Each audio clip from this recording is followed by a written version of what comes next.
News तो आप लोगों को मिल ही गई होगी कि भारतीय नौसेना ने भी भारतीय वायुसेना की ही तरह चुन लिया है राफेल को अपने विमानवाहक पोत पर तैनात करने के लिए।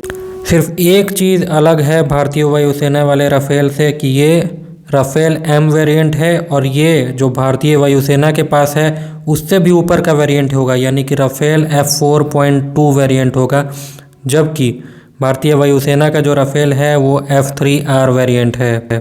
तो आइए जानते हैं इस वेरिएंट से जुड़ी हुई सारी जानकारी इस वीडियो में। Welcome to Informaticoz. अगर आपने इस चैनल को सब्सक्राइब नहीं किया है तो काइंडली सब्सक्राइब कर लीजिए। शुरू करते हैं आज का वीडियो।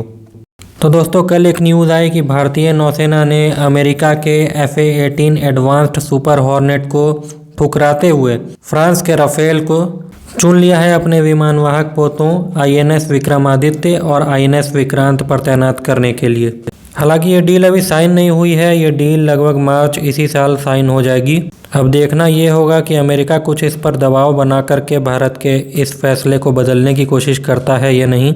इसके साथ ही साथ बोइंग कंपनी भी कुछ और अच्छे ऑफर भारत सरकार को पेश कर सकती है, जिसके बाद भारत सरकार इस डिसीजन को रिकंसिडर करने लग सकती है।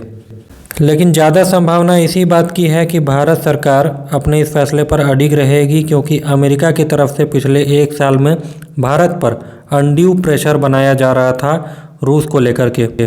और भारत चूंकि इंडिपेंडेंट फॉरेन पॉलिसी फॉलो करता है और फ्रांस भी इंडिपेंडेंट फॉरेन पॉलिसी फॉलो करता है, ऐसे में भारत सरकार फ्रांस से ही युद्धक विमान लेना चाहेगी, क्योंकि अमेरिका कभी भी स्पेयर पार्ट्स को लेकर के सैंक्शंस लगा सकता है।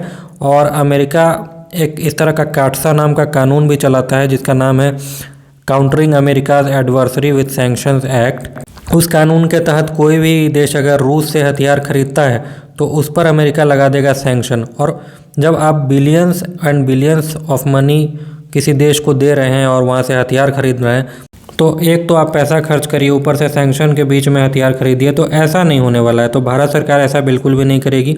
ज़्यादा चांस इसी बात का है कि राफेल की तरफ अमेरिका के दबाव के बावजूद भारत सरकार जाएगी। और इसका एक और परिणाम देखने के लिए मिल सकता है कि भारतीय वायुसेना भी एक फॉलो ऑन ऑर्डर राफेल का दे सकती है, जिसकी पूरी संभावना अब बनने लगी है।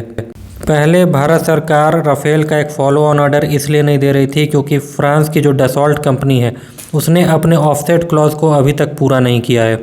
लेकिन अब ऐसा प्रतीत होता है कि फ्रांस उस ऑफसेट क्लॉज को पूरा करने के लिए तैयार हो गया है, यानी कि जितने पैसे का राफेल भारत ने खरीदा था उसका 40% हिस्सा भारत में इन्वेस्ट करना था, वो लगता है अब फ्रांस तैयार हो गया है। तो आगे देखने वाली बात होगी कि भारतीय वायुसेना क्या करती है। हालांकि जो अभी नौसेना को जो F4 वेरिएंट मिलने जा रहा है, इसकी खासियत ये है कि इसमें रेडार और ज़्यादा एडवांस कर दिया गया है, जैमिंग सिस्टम और ज़्यादा एडवांस कर दिया गया है, इसका जो डाटा एक्सचेंज है उसको कई गुना तेज़ बढ़ा दिया गया है, यानी कि नेटवर्क सेंट्रिक वॉरफेयर कैपेबिलिटी इस विमान की कई गुना बढ़ जाएगी।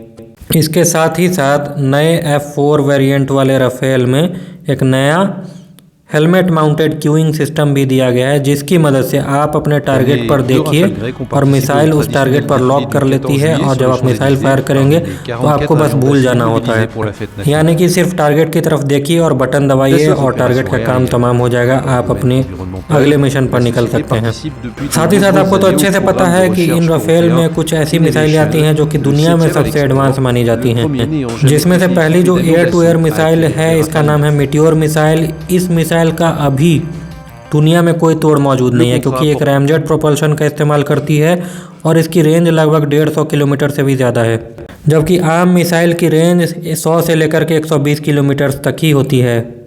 मैं एयर टू एयर मिसाइलों की बात कर रहा हूँ। इस मिसाइल के तोड़ में सिर्फ चीन क्लेम करता है कि उसके पास PL-15 और PL-20 नाम की मिसाइल है, जिसकी रेंज 200-250 किलोमीटर की है। लेकिन जैसा कि आप जानते हैं कि चीन के ज़्यादातर क्लेम फर्जी होते हैं। ऐसे चीन के पास कौन सी टेक्नोलॉजी है जो कि अमेरिका के पास और फ्रांस के पास नहीं मौजूद है? तो ये भी एक प्रोपेगेंडा ही लगता है चीन का। और दूसरी जो मिसाइल है उसका नाम है स्टॉर्म शैडो या फिर स्कैल्प मिसाइल। ये फ्रांस और ब्रिटेन ने मिल करके बनाई है, और ये मिसाइल इतनी एडवांस है कि ये ज़मीन में एकदम चिपक करके, यानी कि ज़मीन से लगभग 4-5 मीटर की ऊंचाई पर उड़ते हुए अपने टारगेट तक जा सकती है, जिसके माध्यम से ये रेडार पर भी नहीं आती है। मतलब कि एक स्टेल्थ क्रूज मिसाइल है जो कि राफेल से लॉन्च की जा सकती है और इसकी रेंज लगभग 500 किलोमीटर की है।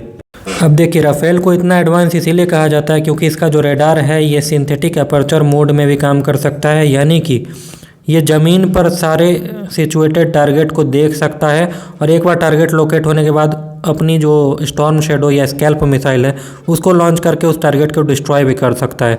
तो ऐसी कैपेबिलिटी सभी फाइटर जेट्स में नहीं होती है जो कि अपने ही रेडार से सिंथेटिक अपर्चर का भी काम कर दे। जनरली सिंथेटिक अपर्चर रेडार के लिए एक अलग से पॉड लगाना पड़ता है या फिर उसके लिए एक डेडिकेटेड विमान चाहिए होता है जिस पर कि बड़े बड़े रेडार लगा करके ज़मीन के टारगेट्स का फ़ोटो लेते हैं। लेकिन आप समझ सकते हैं कि यह काम राफेल अकेले कर सकता है, इसलिए राफेल काफ़ी एडवांस विमान हो जाता है। अब आप सोच रहे होंगे कि सिर्फ 26 विमान क्यों ऑर्डर किया है, तो इसका कारण है कि देखिए अभी फ़िलहाल हमें 26 विमानों की ज़रूरत है और जब तक हमारा तीसरा एयरक्राफ्ट कैरियर बन करके तैयार होगा तब तक हमारा टेड BF यानी कि twin engine deck based fighter तैयार हो जाएगा।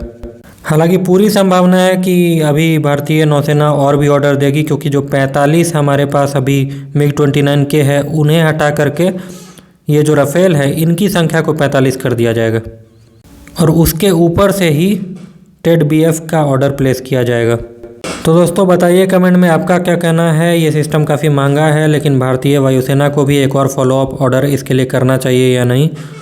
लाइक करिए, कमेंट करिए, शेयर करिए और इस चैनल को सब्सक्राइब करिए। तब तक के लिए जय हिंद।